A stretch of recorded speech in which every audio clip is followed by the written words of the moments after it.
I was not due back for another 9 hours, maybe more. Well, that was what I had told her. It was a lie. Why? Well, about 6 months ago, I learned that my wife of 42 years is seeing another man. This shocked me for two main reasons. One, I thought we had something special, I really did. The other, well, I sort of told her many years ago that if I ever caught her s***ing around on me, well, plain and simple, I would kill him, no doubt resulting in me getting a holiday at Her Majesty's expense. The thing is, I meant it, and she bloody well knew it. The thing is, I don't want to do any time in prison. I'm a little past my sell-by, you know. I thought about getting one of my old muckers to do it for me. But where's the satisfaction in that? When I found out she was seeing someone else, I wanted to know who. So I bugged my house. As soon as I found out who it was, I knew it would be easy to deal with him. But my little eavesdroppers picked up that they had a plan. And that plan showed they thought I was an even bigger fool than I already appeared. Not content with sneaking around behind my back, they wanted me locked up while they lived off my money. I have to admit, if I hadn't caught on to them and heard what they were planning, it probably would have worked. So here I am, sitting in my back garden, waiting for her to come home and meet with Derek Clapton, that awful boss of hers. Boy, am I going to surprise them. I didn't have to wait long before they pulled up in his BMW. It was funny watching them try to sneak in without alerting the neighbors. I gave them 5 minutes before I headed in to join them. I'm going to say some things to them, and those things are going to mess their heads right up, especially hers. I walked over and went in to see the lovebirds. Hearing me enter, they pulled away from each other. "Jane, Derek," I said, nodding a greeting. Their faces were a picture. Imagine two epileptic goldfish having fits while someone sticks a few thousand volts in the bowl. I smiled at them and asked, "Drink, anyone?" I walked over to the sideboard and got a bottle of spiced wine out of it. "I made it myself. It's a German recipe. The Krauts, they call it glühwein." "You gotta try this, Derek, my old mate. It's bloody handsome." No, I have to get going," he replied nervously. "That's bollocks, and we all know it. You had planned on staying the night, and it's all right. Just carry on as if I weren't here. You seemed to be doing all right until I disturbed you. Sorry about that." "You don't mind?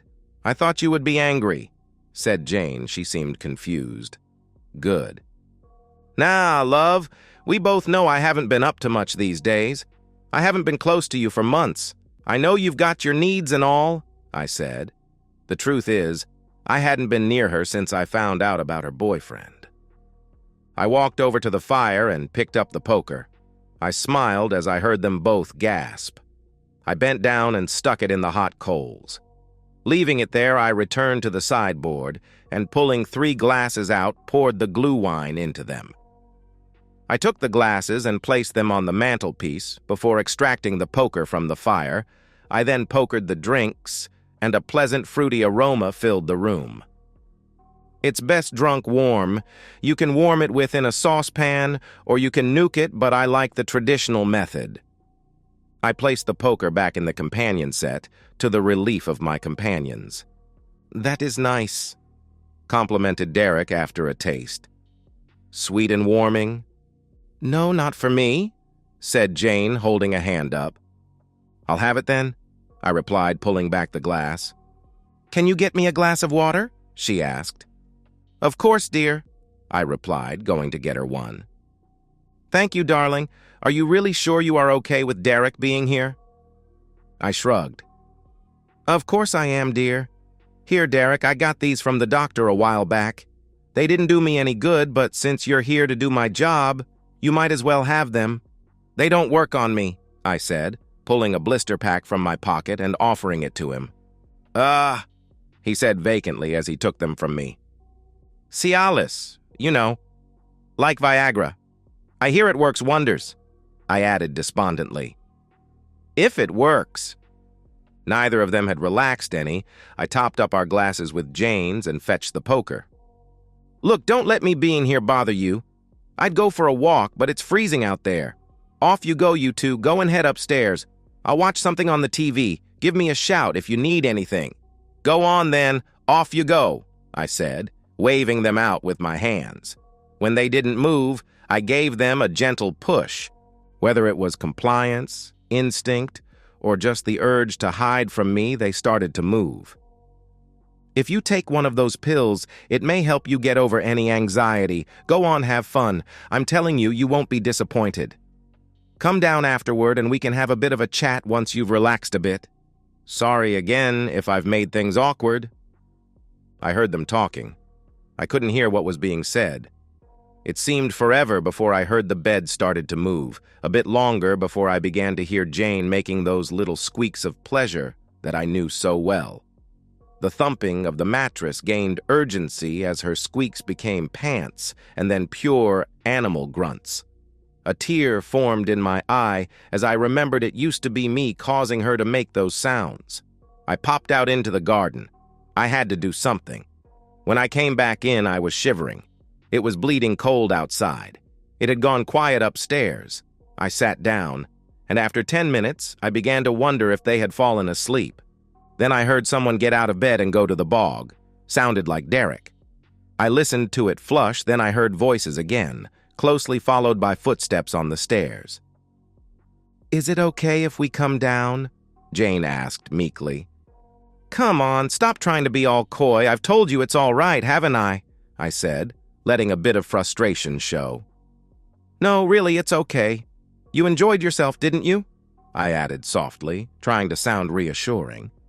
"Yes, but you had always told me, what you would do if I was to see anyone," she said nervously. "Yeah, well, time, situations, things change, What can I say? That was then. This is now. Now, call lover boy down and we'll have a chat." She called him, and he came down wearing my dressing gown, the cheeky guy. But I kept my mouth shut and held my temper. I got them to sit on the sofa together, all cuddled up nice and cozy. I brought them drinks. Water for her and more glue wine for me and Derek. "Well then, Derek, I assume you have enjoyed my wife. Live up to your expectations, did it?" "Of course it did. She's always been a goer." "Now, Derek, do you mind if I ask you a few questions?" I asked. "No, I don't suppose I do. Go ahead, ask away," he replied, still sounding a little nervous. "Well, Derek, I'd always thought that your relationship with Jane was a little, shall we say, strained. She'd always blamed you for her missing out on that promotion last year." "Yes, that's true," he replied. "And yet here you are. Why's that? I mean, how come you go from being her most hated to sharing her bed?" I asked. I looked at Jane. She was looking worried. "She told me a month or so ago that it was water under the bridge. She wanted to put things right between us. We had a couple of lunches, then dinner last week and tonight." He confessed. He really was clueless, a patsy. Poor guy, I almost felt sorry for him. Then again, he'd been with another man's wife, my wife. I noticed his glass was empty, so I topped it up and used the poker to warm it, doing the same for mine. "I think you should be going, Derek," announced Jane. "No love, that would be rude. Besides, he has had a drink. Wouldn't be safe now, would it?" I said to her. "Perhaps she's right. Maybe I should go," said Derek. "No, Derek, stay. Enjoy our hospitality. Maybe you can take her upstairs again in a bit," I said to him, but stared at Jane. "Now, where were we? Oh, yeah. Don't you find that a bit strange, my old mate?" I asked him. "Well, I suppose. But you know," he replied as the question sank in. "And you, my love, can you explain this change in your relationship?" "No, not really. It happened just like he said," she replied. "You see," I said, addressing them both. "As I said earlier, I found out that dear Jane was stepping out on me about 6 months ago. I know that it wasn't you. I wasn't sure who it was, so I took steps to find out. Took me a couple of months to get things in place. Could have done it quicker, but I suppose I didn't really want to know. Anyway, it's not hard nowadays. Just a couple of recorders in the house, and bang. A week later, I knew who was having intimacy with my wife." Jane had gone white. She looked scared. I could have dealt with it there and then, but I heard them talking. They wanted to stitch me up. They figured they would set up some guy, I would catch them at it. Well, the plan was for it to be nearly at it. I would do what I had always said I'd do and kill him. Jane now looked terrified. I think she had an idea of what was going on. So even though I knew what was going on, Jane dropped a couple of hints. I confided in a mate. He suggested that we tell Jane we're going off somewhere. We can lay in wait. And when she turns up with, well, you as it happens, I do the business and he helps me get rid of the evidence. When really he would call the cops and I'd end up in jail, locked up for protecting what's mine. But it didn't happen like that, did it? You see, Derek, Janie here, never had any intention of being intimate with you tonight, but when I came in and said what I said, I didn't really give her any option, but from the sound of it, once you got her going, she had a good time, and so did you. Consider that my gift to you, Derek, even though I used you to get back at her and that guy she's been betraying me with. She expected me to stop her, but instead she had to go through with it. Tell me, dear, did you feel guilty about betraying the love of your life? Jane sat looking at me. She seemed unable to speak. Well, he didn't like you with Derek. He heard it all, better than I did. That's because I relayed the feed to him, and I taped the headphones on his head. Jane gasped in shock at the implication. He cried, you know. Can you imagine that? Big tough guy like Davy crying as he hears his woman being with another bloke. Who would have believed it? I chuckled. You know he was cut up about it. I looked at them. They were petrified, literally too scared to move a muscle. Of course, my dear. You know we can't be together anymore. You'll have to find yourself somewhere to live. No, I'm not throwing you out, but the new owners will want you to leave. I sold it last week, with everything in it to a woman's charity. You know that battered wives one. Can't think of the name just now. Oh, there's bugger all left in the bank. I gave it all to charity, along with the cash I got from selling the cars. Do you understand? We're skint, flat broke. We have nothing at all to our name. One final little gift for you, my dear, I said. Reaching down beside my chair, I picked up a box. Wait a sec before you open it. I've got one more thing to say, I said as I took it over to her. I was beginning to feel a little nauseous and weak. The glue wine had a little something extra. I ground up some dried castor seeds and worked out to be about 4 to a bottle. Fatal, of course. Sorry, Derek, but a man can't be letting a man have his wife and not do anything about it, can he? The books say 1 seed will do for most, but I wanted to be sure. Yeah, between us, we've had enough to kill maybe half a dozen people. For you, it's punishment. Me, I can't live now. My heart has been ripped out. By the way, there's no antidote. We're both dead. Maybe hours, maybe a couple of days. Looking at Jane, I said, You can open your present now, dear. She looked at me, then the box, and with trembling hands, she took the lid off and screamed and kept screaming. The box fell to the floor, spilling its contents. Derek looked at it, and he too screamed. I looked down at the bloody mess that was Davies Johnson and balls and smiled. The rest of him is in the garden, impersonating a brass monkey. Someone will have to cut all the tape off him. I got carried away. The house sat in eerie silence, disturbed only by the faint ticking of a clock somewhere in the background. The cold, metallic scent of blood and death lingered in the air, heavy and suffocating. Jane and Derek remained frozen, their faces pale, eyes wide with horror, unable to comprehend the monstrous revelation that had just unfolded before them. As the hours passed, the poison began its cruel work. Derek, once a cocky and smug figure, was reduced to nothing more than a trembling shell, his body racked with agony. He clutched his stomach, every breath a painful reminder that his time was running out. Jane, staring blankly at the box and its gruesome contents, no longer screamed.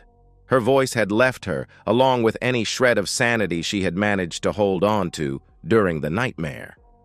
Outside, the world continued on, oblivious to the tragedy playing out behind closed doors. Neighbors laughed over dinner, children played in the streets, and life, for everyone else, moved forward. But inside that house, time stood still. The slow, creeping death that had taken root in the veins of its occupants became their only reality. In his final moments, Derek could only think about how foolish he'd been, how easily he had walked into this trap. He wasn't the first, and he wouldn't be the last man destroyed by greed and lust. Jane, however, remained eerily still, as though her soul had already departed, leaving only a hollow shell in its wake. As for him, the husband, the betrayed, he sat calmly in his chair, his body weakening but his mind clear. He didn't feel the fear that had consumed the others. He felt peace, in a strange, twisted way. His revenge was complete. They would all die together, but he would die knowing that he had taken back control and exacted the ultimate price for their betrayal. The hours ticked away, and one by one they succumbed to the poison, their lives slipping away as quietly as the wind through the cracks of the old house. Days later, when the authorities finally broke down the door, drawn by the concerned calls of neighbors who hadn't seen any movement in days, they found 3 bodies, each telling a story of betrayal, revenge, and unspeakable horror. And so, the tale of the man who loved too deeply and was betrayed too completely came to a fitting, if tragic, end. And so, we've reached the end of today's story. Was it what you expected, or did it take a twist you didn't see coming? I'm curious to hear your thoughts. Share them in the comments below, and let's get a conversation going. If this story kept you hooked, make sure to hit that like button. And if you're new here or just haven't subscribed yet, now's the perfect time to join our community. I bring you fresh, captivating stories every day, so click that subscribe button and turn on notifications so you never miss out. Thanks for watching, and I'll see you in the next one.